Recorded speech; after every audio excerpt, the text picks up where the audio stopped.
recently, we saw a lot of large decommissioning, which means that they probably recycle around like 40% of the land they use, right? The solar panel they use. And before, probably 2 to 3 years before, we just saw like the scenario that you mentioned, like they recycle certain quadrant, that quadrant in probably next year.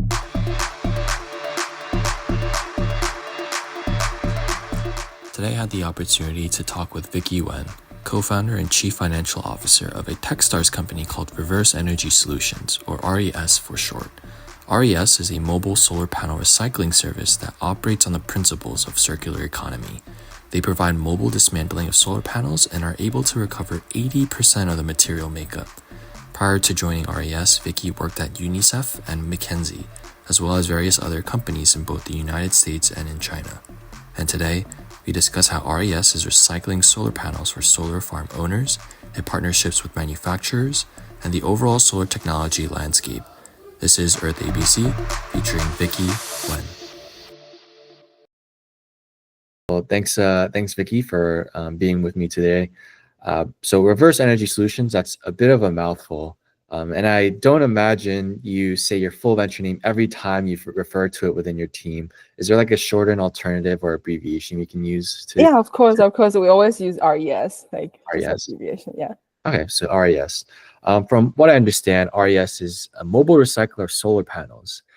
So you go on site, you dismantle the solar panels, and you give another lifetime to the individual components. What exactly makes this needed, though?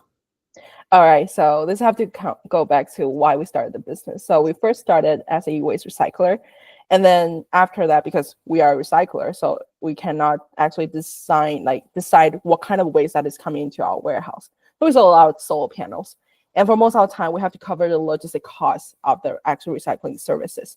And then we found out that the recycling cost for collecting the solar panel is extremely high. For example, let's say 40,000 pieces of solar panels, it will take around at least 100,000 trucks to pick up. Yeah.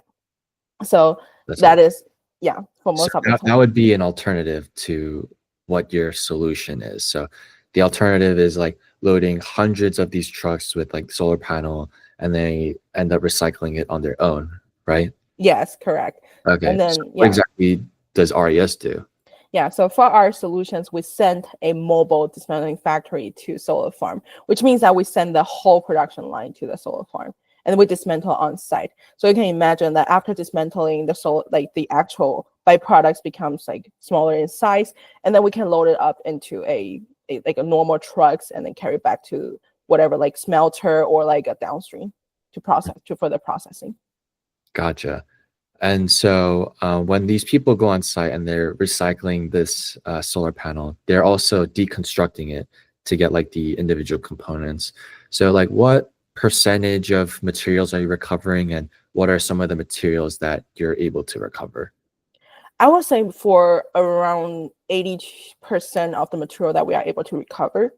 And the reason of like most of the material are like precious metal, for example, like the aluminum frame on the solar panels, and also the silver extracted from the solar cell. Those are the silver and the copper that extracted from the solar cell. Those are kind of like the material that usually we recovered. But let's say recover, we actually send it to downstream for further smelting, right? And then let's say for the most important thing, glass. I believe it's a hot topic in the solar panel recycling industry. For glass, we actually send it to, we have a couple different ways to handle that. So we send it to a steel manufacturing facility. They use glass to preserve the heat during the manufacturing process. So this is one way that we utilize it. And secondly, we also send the glass shred into a insulation block manufacturing facility. So they use those recycled glass shred to remanufacturing into a insulation blocks. Gotcha. I imagine with all these like different components though, they got to be sent to a very specialized manufacturing facility. And because of the different components, there'll be different facilities involved. So to what extent has RES secured like partnerships, and what do these relationships look like with these different facilities? Yeah, so that's a good question. So as I mentioned earlier, like we started as an e-waste recycler. So we actually have a ton of downstreams. And then in the e-waste recycling industry, it's kind of really interesting. So it's a seller market. So which means that whoever who has the most of the inventory, they are essentially the boss of the industry, right? So we don't like, it's really easy for us to find a downstream. The problem is, how do we secure the price, right? So the reason why we establish a more connection with that's a manufacturing industry rather than a smelting industry. The reason why we established like this, because the smelting industry usually have a lot of fluctuation in the price, right? So for example, like today is probably 10 cents, tomorrow is 20 cents, or let's say today is 5 cents, right? So the price will fluctuate a lot. So that's why we establish more connections, or like the more relationship with the manufacturing industry. And usually like the relationship, it looks like we sell them, like we sell our byproduct to them, because it's actually a product, right? So we sell our byproduct to them. So for per se, most of our downstream, they're in need of these resources in order to keep their firm running, or in order for their manufacturing process to move smoothly. So that's why like it's like it doesn't we don't really worry about like not having a downstream for our industry. Gotcha, makes sense. And I like how you mentioned it's a seller market, and so the winners are the ones that have like the inventory, and because they're recycling all these solar panels, like the more solar farms that you recycle these solar panels for, the more inventory that you kind of build up for yourself. And it's like a consistent stream, and it's a growing inventory, which is pretty cool. Yeah, correct. That's true. Got you. And one of the components that you touched on that is componentized are these like aluminum frames, are these like the glass. What's like the, I guess, life looking like for these individual components once they're recycled?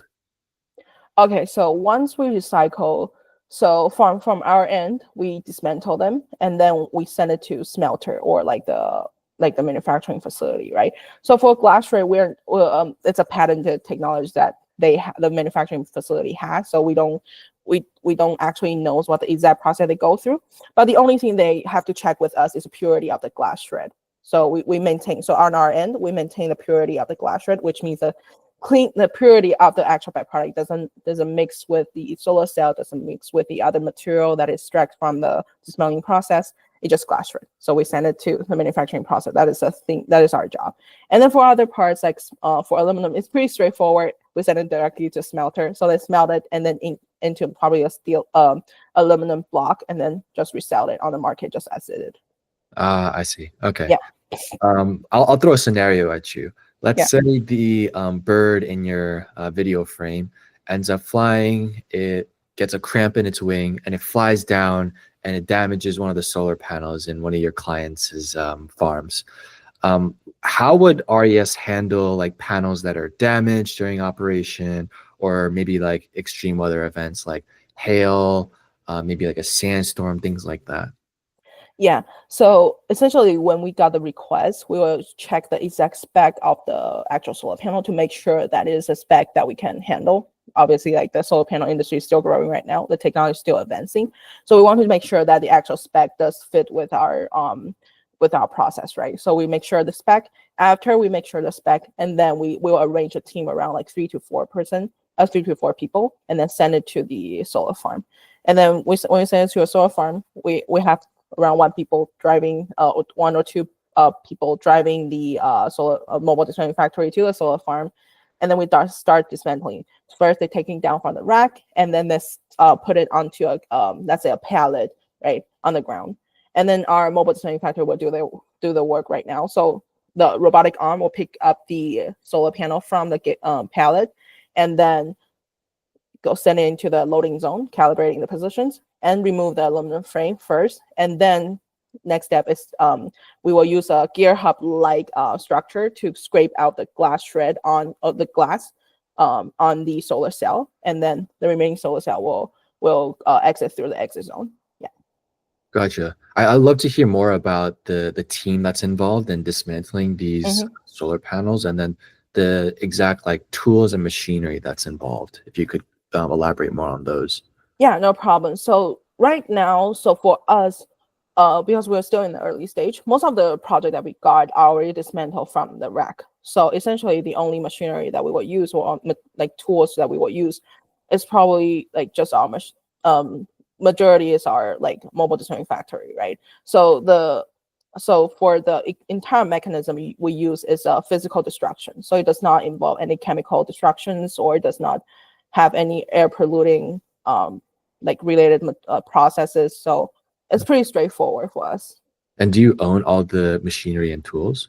Yes, correct. So for our machinery, it's we quote unquote invented it. So we just filed patent last year, middle of last year. So we do have a manufacturing partner to help us with manufacturing the actual machinery. But yes, we do own all the material or like the tools that we use. Gotcha. And did the patent get accepted by chance? Not yet. It's like we just filed, so we haven't got a further process for that. I see. Okay, so patent pending. Patent pending, yeah. Okay. I'd love to talk about like the business model too. So like, how does RES exactly make money recycling these solar panels? I imagine there's like the reselling of these components that I think is like a very easy thing to grasp, but maybe there's like a consulting side. I don't know. Could you tell me more about like how you guys are, again, making money? Yeah, sure. So for us, right now we make money, as you mentioned, like we sell the byproducts, right? So, and also like primarily we make money through the service fee of actually dismantle the solar panel. So usually we charge around like $50 to $25 per panels. Depends on the geographic locations and also like the market price. So we charge around like $15 to $25 for service fee. And if they requires, for example, some of the residential project that we got, it requires our workers to go on the roof, then we charge extra money for that. So that's essentially like our business model. We sell we charge the service fee as well as sell the byproducts. Gotcha. Let's say a solar farm owner, for some reason, they are very adamant about doing it themselves. So they want to dismantle these individual solar panels and just have you be responsible for collecting and reselling the individual components. Is that like a viable like way to collaborate with these solar farm owners? Yes, we do help them to sell, and it depends on the clientele actually. Like some of the because of the ESG thing that's going viral right now, right? People love to reuse their material. So some of them, especially for manufacturing facility, people who manufacture solar panel, they love taking their material back to discover if there is a way to reuse those material back to the manufacturing process. So I would say some of them, we help them directly to sell the byproduct. Some of them would love to collect the byproduct back to their facility for further processing.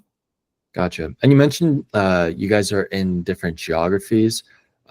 What exactly does that look like? Okay, so our headquarters is in Chicago, and then we have one location in California. We have location in Texas and also Atlanta. That is a fourth spot that we're primarily operating at. Yeah. Mm-hmm. And so these solar farms can be located anywhere in the US to get like your services? Yes, definitely. Like they can look, because we have 4 warehouses, so we cover basically all of the geographic location in the United States. And also because we are as I mentioned earlier, we are in the A-waste industry for a while. So we do have other partnered warehouse that is located, and like, for example, like Seattle, or for example, like New York, we do have partner warehouse there.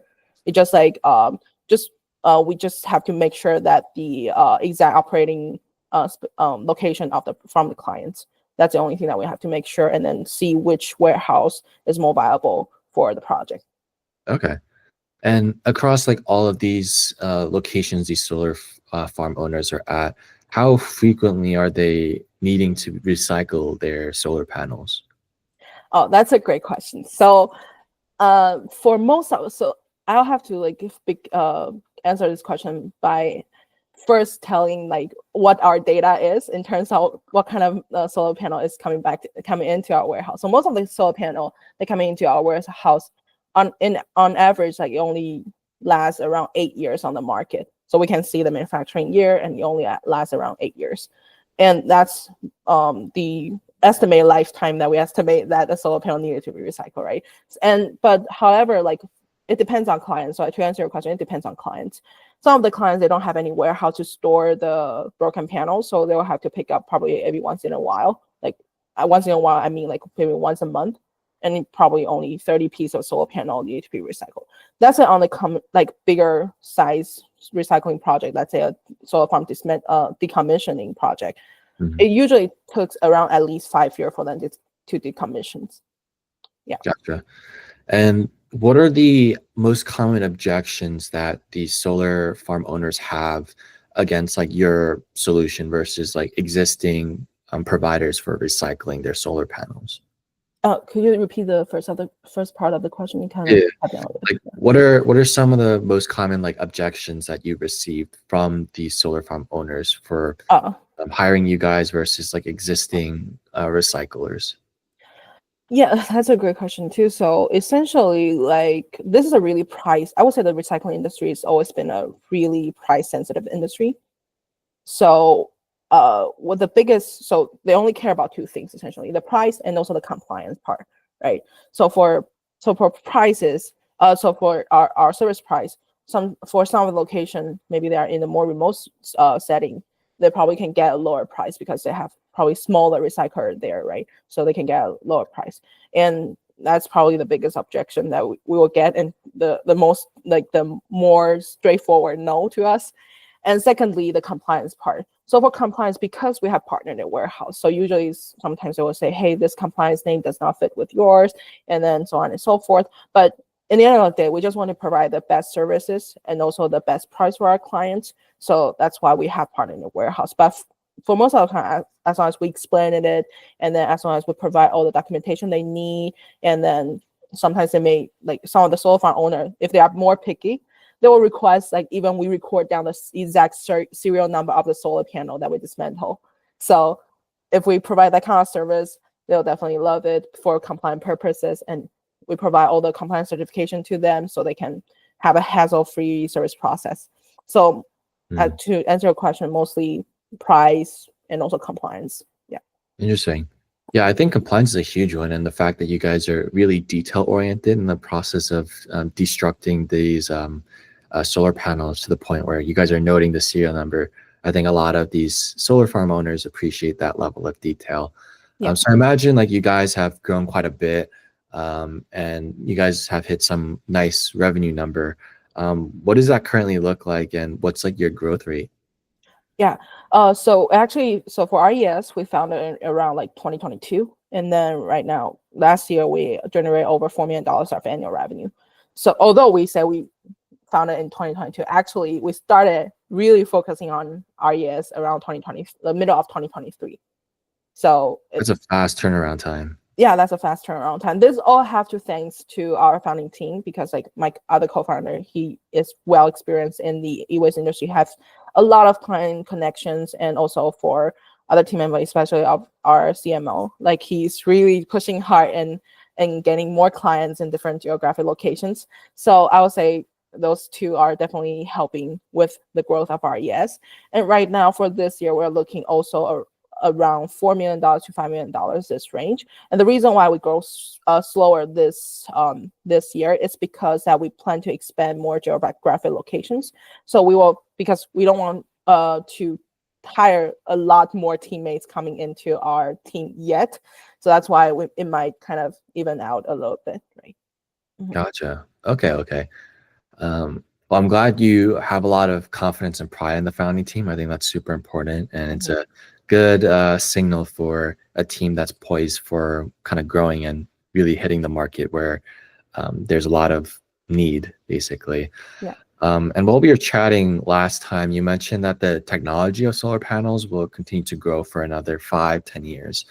And I would like to ask, how are you and RES capitalizing on this growth period?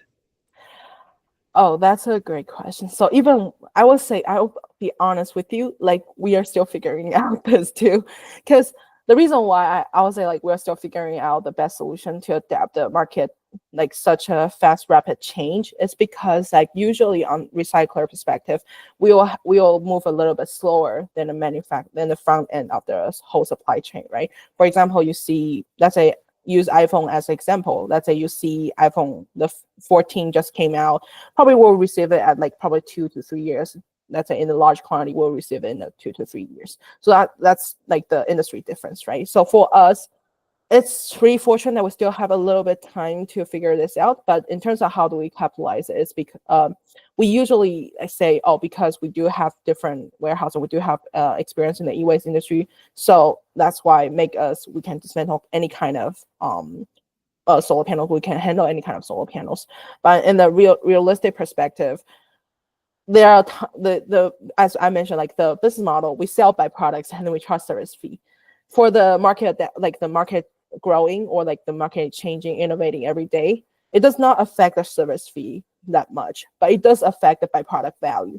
Because like imagine like most of the innovation, or let's say the solar cell technologies coming out, they are using cheaper and cheaper material, right? Because they want to lower down the price for the customer that use the solar panels.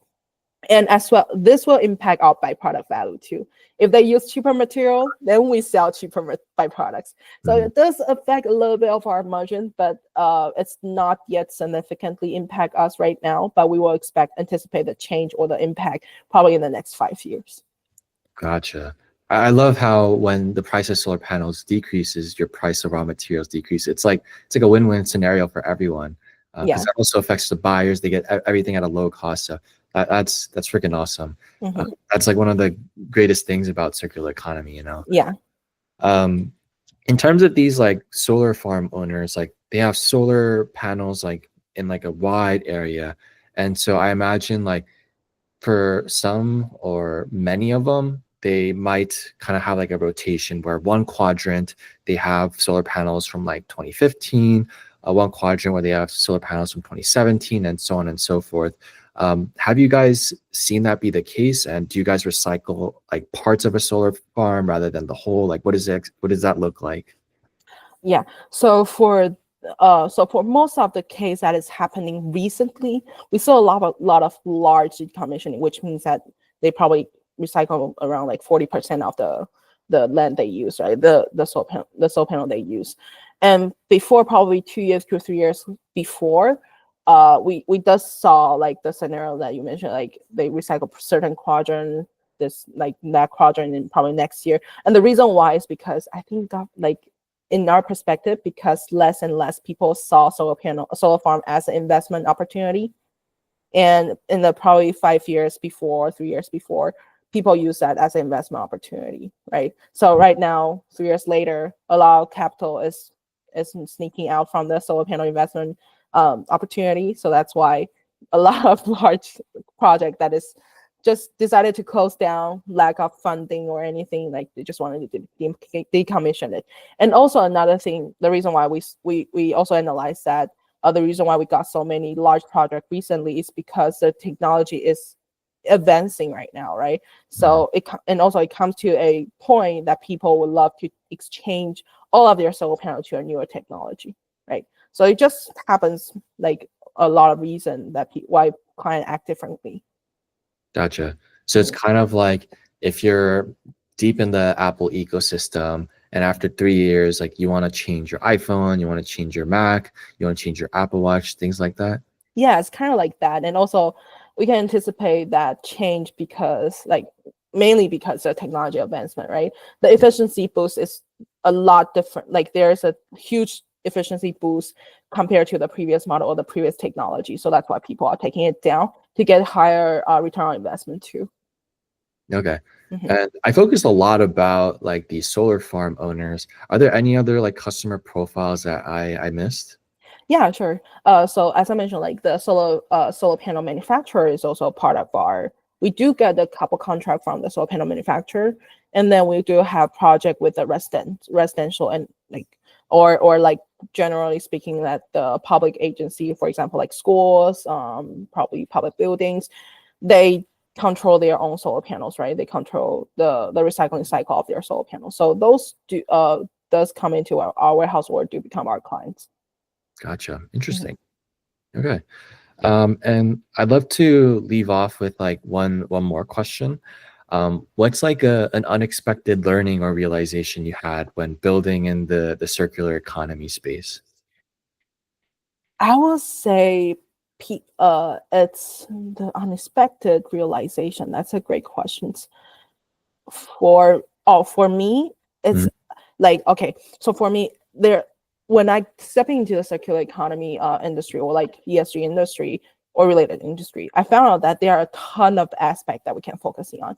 So which means that the realization that I have is actually I realize a ton of different aspects that we can improve in order to head towards the goal that we want for ESG, right? So for example, some of them focus on the water, some of them focus on, for example, us as a more on the energy sector, some of them focus on, like, say, the end of life of the product, some of them focus on the product design of the product. So there are a ton of aspects. So I would say, like, the variety is much larger than I expected before I entered the market. Gotcha. It's kind of like a buffet. You have many different options to choose from when pursuing some type of, I guess, specific subsector within the ESG space. Yeah, that's true. Mm-hmm. Gotcha. Cool. Well, I want to thank you for joining me today, Vickie. It was nice learning about RES, or Reverse Energy Solutions. And yeah, again, thank you. And I had a great time having a conversation. No problem. Thanks for having me. Thanks for tuning in. If you enjoyed this interview, follow along on EarthEBC's LinkedIn to stay connected and never miss what's going on in climate tech. If you'd like to reach out or you're interested in coming on as a guest, feel free to connect with me, Sean Pack, on LinkedIn. We're always looking for inspiring ventures and founders in the climate space to feature on the show. Hope you enjoyed. Until next time.